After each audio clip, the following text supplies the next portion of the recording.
Hello everyone, just a very quick demo.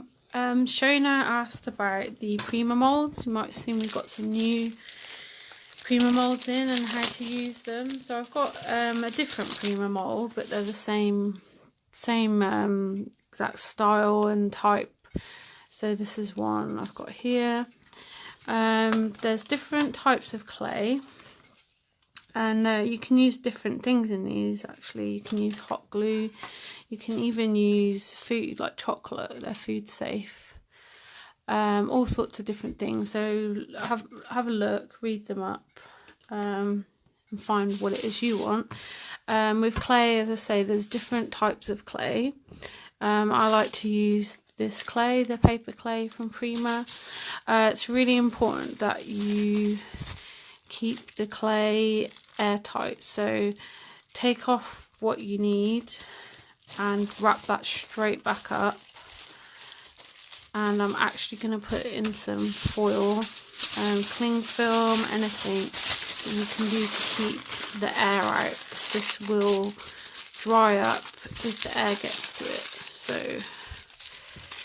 let's keep that nice and sealed. Hi Kasha. So you want to soften this in your hand, so it does take a little bit, but keep moulding it. Let's move this to one side. So we want to get this nice and soft. I was watching a few videos, I cannot remember who it was, but if you search on YouTube Prima moulds, I think I just searched, there's a video a lady showed how to use a palette knife to get the excess off. I thought that was a pretty good idea. So we need to keep moulding this until it's nice and soft. If it feels a bit dry, you can try adding a little water. This hot weather isn't going to help with clay. It's going to suck all the moisture out.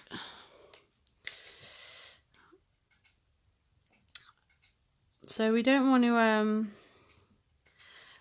to mould it too much, because you'll take the moisture out of the clay. Okay, that feels okay. So let's do this cherub. So you want to kind of stretch it out to the shape and then push this in. And you really want to push it to get in all the little nooks and crannies, so you get all that nice texture from the mould. And try to get rid of that excess around the edge if you can, because that makes it easier. Otherwise, once it's out, you're going to have to try and trim all that, which is quite awkward. And especially once it's dry, you might break it. So try to get that off. So we're going to push it in.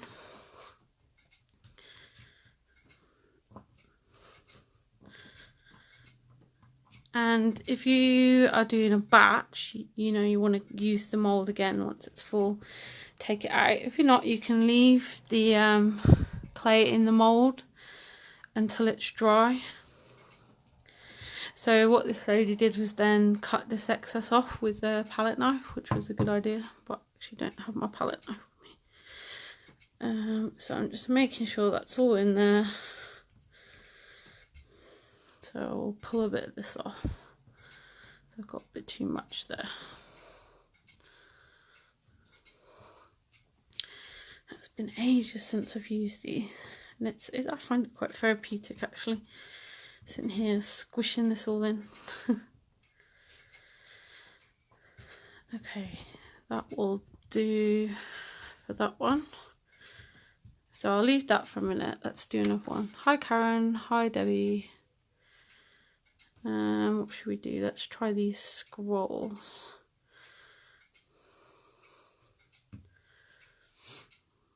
So we want to stretch this out again in the kind of shape we're aiming for.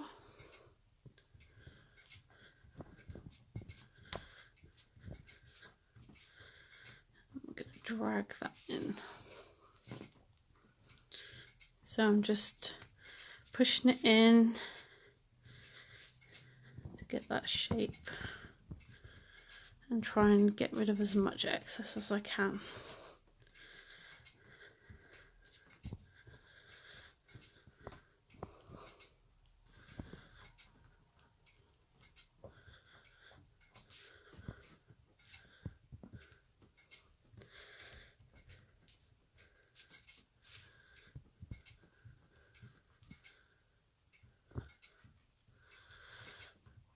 Okay,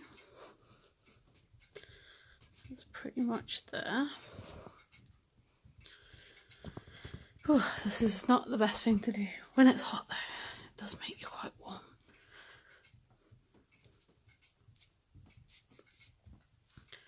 Okay, and I've got a bit left, so let's use it. Let's go for this other scroll.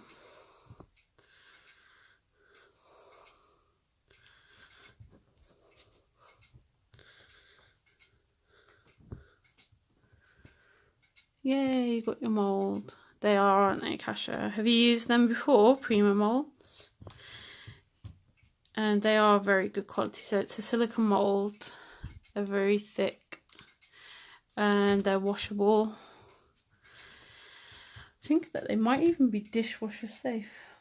Oven, microwave, refrigerator and freezer safe. Oven safe up to 500 Fahrenheit. Freezer safe to minus 104 Fahrenheit.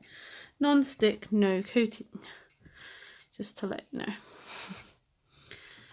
So yeah, they're decent. So they're not cheap. You know, you can buy cheap cake type molds. If that's what you want to do, that's absolutely fine. However, I just think these are so detailed. They're gonna last. The quality is great on them, so you're not gonna worry about them breaking or anything.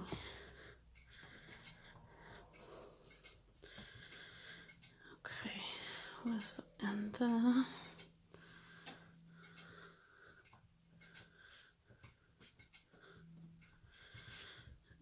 Okay, and then we'll go back to the first one and see how that's turned out. Time is it? Oh, I'm okay. Is that the time? Yeah. Just thinking, has the clock stopped?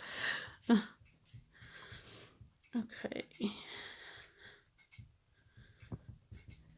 That looks okay. So let's go back to the first one.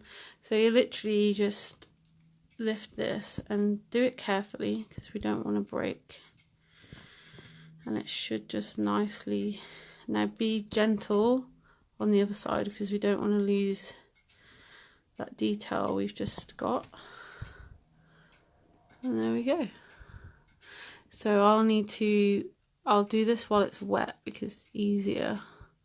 So I'm just going to try, you can use a palette knife or a craft knife to do this in the sort of fiddly bits. So we're just going to pull away that excess.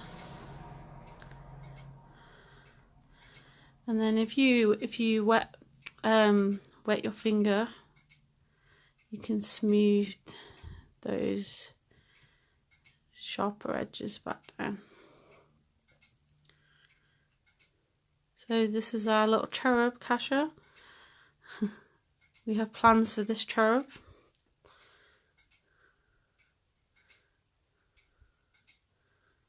And yeah, that's why you've got to push quite hard so you get all this little detail. That's why I like these. Look, even the eyes. So let's see what lost you there. And where I've used two pieces.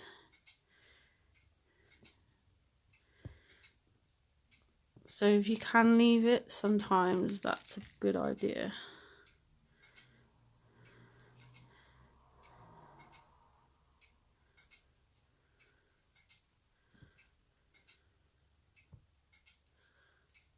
Okay, carefully. Okay, so there where I used two pieces, we need to just smooth that out a little bit.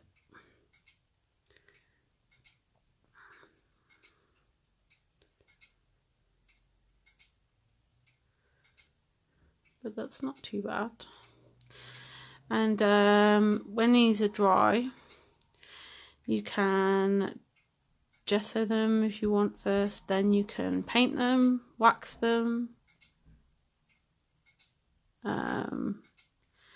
pretty much anything you like. If you gesso them, you can ink them,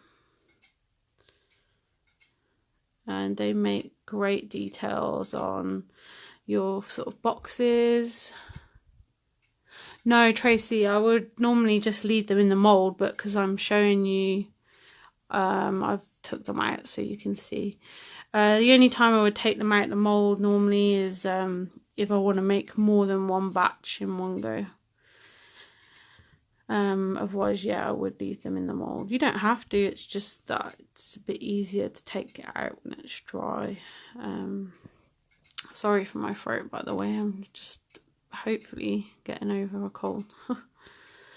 Always get summer colds. So here's this one. So you can see the different dimensions. So again, this is not entirely smooth here, so we can wet our finger. So this is the one plus of taking them out while they're still wet. You can fix any of those little imperfections and you can get off those excess bits a bit easier. But you can always use a palette knife, a craft knife, to get those little bits off after. And you know, I'm not that bothered if it's not perfect, because we're gonna paint or whatever after. So there's a few from that mold. Yeah, and they don't take that long, and you don't use much clay. I've used maybe a fifth of a pack there. So yeah. Yes, I do normally leave them to dry, Tracy, unless I want to make a lot. I do tend to make a lot when I make them. One, because you've opened the clay and it's good to use that as quick as you can, so it doesn't dry up. And two, just because, you know, it's not an instant thing. I maybe think, oh, I've got a bit of time to make them, let's do a batch. But then I might use different molds. So if I can, I would leave them in the molds. But if I need to use it again, then I'll take it out. So if you have any more questions on these, do let me know. If you're after any other molds that aren't on the website, because we've got the Michael's release on there. But if you're after any of the other ones, I'm more than happy to source them for you. Just have a look on the Prima website. Shows you all the different types you can get. These are called IOD molds. It's from their decor range, so for all the home like you know, for painting, etc. That you'll see all the different types there, and I'll happily get your price, and if you want to go ahead, I'll happily order them in for you. So see you again. Bye.